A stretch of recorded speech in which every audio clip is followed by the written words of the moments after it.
নামাজ যেমন দরুদ না পড়লে কবুল হয় না, আপনার রোজাও দরুদ না পড়লে কবুল হবে না। কে করবে? আপনার এটা সত্যায়িত করবে কেন? আপনার সারাদিনের রোজাটা কেমন হয়েছে এটা সাক্ষী নেই। সুতরাং ইফতারের আগে আমরা যদি একটু সতর্ক হয়ে সেখানে যে ইফতারের আমরা 20 মিনিট আগে, আধা ঘন্টা আগে ইফতার সব টেবিলের আগে রেডি করে ছেলেপুলেদেরকে নিয়ে বসলাম, বসে শুরু করলাম রাসূলের সাথে মিলাদ করতে পারবো না? পারবো না। মিলাদ করে যদি আমরা খেয়াল করি, আজিজ করে রাসূলকে স্মরণ করি, রাসূলের কাছ থেকে আমরা ফায়েজটা পাবো না? পাবো না। এই সঙ্গে একাগ্রতার সাথে কনসেন্ট্রেশনের সঙ্গে যদি আমরা খেয়াল করেন, দেখাই তো যায় রাসূলের কাছে এসে বসছে মিলাদের সময়।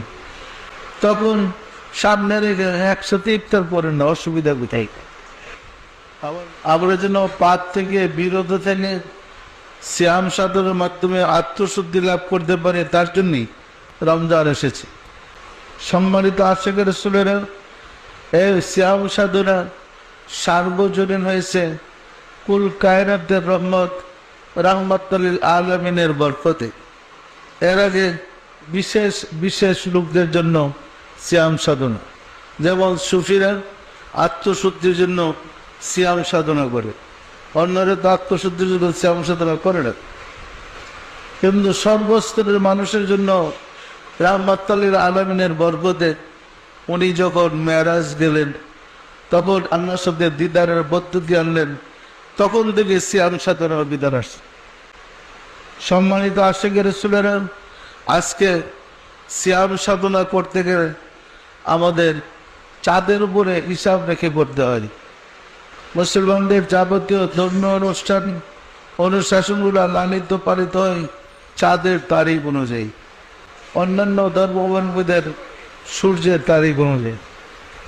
যেমন রমজান মাস তো চাঁদের মাস, শাওয়াল মাস চাঁদের মাস, হজের মাস চাঁদের মাস, মানে যাবতীয় ধর্ম অনুশাসন চন্দ্র, বর্ষ বা চাঁদের মাস অনুযায়ী। সর্বপ্রথম যখন রোজা ফরজ হয়েছে, তখন রাসূল সাহাবাদেরকে ঘোষণা দিলেন, আজ থেকে তোমাদের জন্য আল্লাহ রোজা ফরজ করেছেন। সাহাবারা বললেন, রোজা কি? একটা অজগরুল অবস্থা, তারা রোজাই বোঝেন, রোজা কি? তখন রাসূল বলছেন, সূর্য উদয় থেকে সূর্য অস্ত পর্যন্ত পানাহার কামচার থেকে বিরত থাকার নাম রোজা। তাহলে আমরা রোজা কীভাবে রাখবো ইয়া রাসূলুল্লাহ, আপনি বলে দিন। তখন আল্লাহ রাসূল বললেন, চাঁদ দেখে রোজা রাখো, চাঁদ দেখে ইফতার কর। মানে রোজার দিন নির্ধারিত চন্দ্র দেখে কবে চাঁদ উদয় হয়, আবার পরবর্তী চাঁদ কবে উদয় দেখে মানে ঈদ করো, রোজা করো। পরিষ্কার না? পরিষ্কার না? তখন লোক সংখ্যা ছিল একদম কম। গোটা গোদেক মুসলমান যখন নামাজ জাগাতের বিধান আসছে, রাসূল মেরাজ থেকে আসছেন, সংখ্যা মুসলমানদের বেশি ছিল।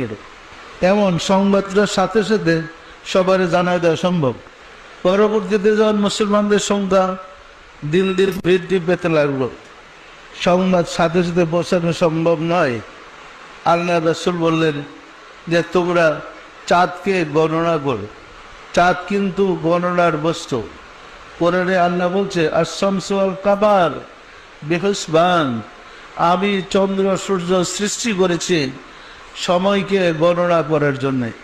সম্মানিত আশিক রাসূল যে কথা বলতে চেয়েছিলেন, দেন প্রথম যখন রমজান আসছে ওই দিনেরই কথা, তোমরা চাঁদ দেখে রোজা রাখো, চাঁদ দেখে ইফতার করো।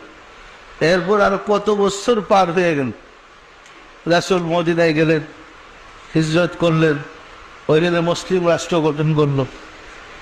সত্য না মিথ্যা বলেন? পরবর্তী লোক সংখ্যা যখন বৃদ্ধি পেয়েছে, মক্কা আছে, মদিনা আছে, আর তায়েফ আছে, বিভিন্ন দেশে মুসলমান আছে, তখন তার বলা সম্ভব না যে তোমরা চাঁদ দেখে রোজা রাখবে।